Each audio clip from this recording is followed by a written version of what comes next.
बच्चों में गारंटी के साथ कह रहा हूं, अगर ये क्वेश्चन सीबीएसई 2026 में आ गया तो 99% बच्चे इस क्वेश्चन को छोड़ के आ जाएंगे। देखते हैं क्वेश्चन में क्या बोला गया है। आपको प्रूव करना है साइन 60 डिग्री की वैल्यू √3/2 होती है ज्योमेट्रिकली। तो देखिए कैसे प्रूव करेंगे। सबसे पहले हम क्या करेंगे, एक इक्विलेटरल ट्रायंगल बनाएंगे। क्या बनाएंगे? एक इक्विलेटरल ट्रायंगल बना लेंगे। मैंने इसका नाम दे दिया एबीसी। एक इक्विलेटरल ट्रायंगल में क्या होता है, सारे एंगल कितने डिग्री के होते हैं? 60 डिग्री के होते हैं, 60 डिग्री के। तो ये भी 60 डिग्री, ये भी 60 डिग्री, और ये भी कितना हो जाएगा आपका? 60 डिग्री का हो जाएगा। और आपको पता है इनकी तीनों साइड क्या होती है? बराबर होती है।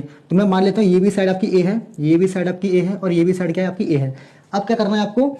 ए से एक परपेंडिकुलर ड्रॉप करना है बीसी पर। तो मैं क्या कर रहा हूँ, यहाँ से एक परपेंडिकुलर ड्रॉप कर रहा हूँ बीसी पर। इसको मैंने डी बोल दिया, ठीक है, इस तरीके से। और ये 90 डिग्री है। और ये साइड कितनी है आपकी? ये साइड पूरी की पूरी ए है। और आपको पता है अगर मैं एक इक्विलेटरल ट्रायंगल में जैसे परपेंडिकुलर ड्रॉप करूंगा तो ये जो परपेंडिकुलर होगा इस साइड को दो इक्वल पार्ट में डिवाइड कर देगा।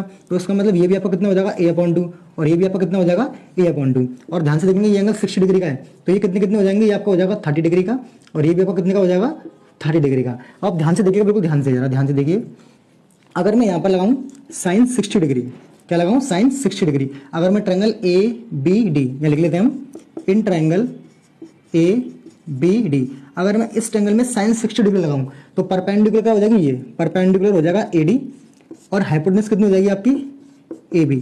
आपको AB तो पता है A है, लेकिन आपको AD नहीं पता, तो आपको पहले AD निकालना पड़ेगा पाइथागोरस थ्योरम की हेल्प से। तो देखिए मैं लगा रहा हूं इस ट्रायंगल में पाइथागोरस थ्योरम। तो पाइथागोरस थ्योरम कहती है हाइपोटेन्यूज का स्क्वायर किसके बराबर होगा? बेस के स्क्वायर के और परपेंडिकुलर के स्क्वायर के। तो देखिए यहाँ पर हो जाएगा AB का square is equals to BD के स्क्वायर के प्लस AD के स्क्वायर के। अब आप ध्यान से देखिए AB की वैल्यू कितनी है? A, तो हो जाएगा A का स्क्वायर।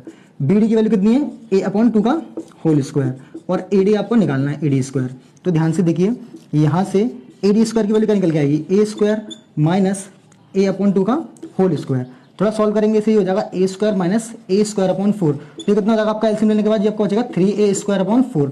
तो यहाँ से मुझे क्या मिल गया? AD स्क्वायर की वैल्यू मिल गई। कितनी आ गई? 3A स्क्वायर/4। स्क्वायर ढांगो तो यहाँ पर रूट लग जाएगा इस तरीके से, 3A स्क्वायर/4।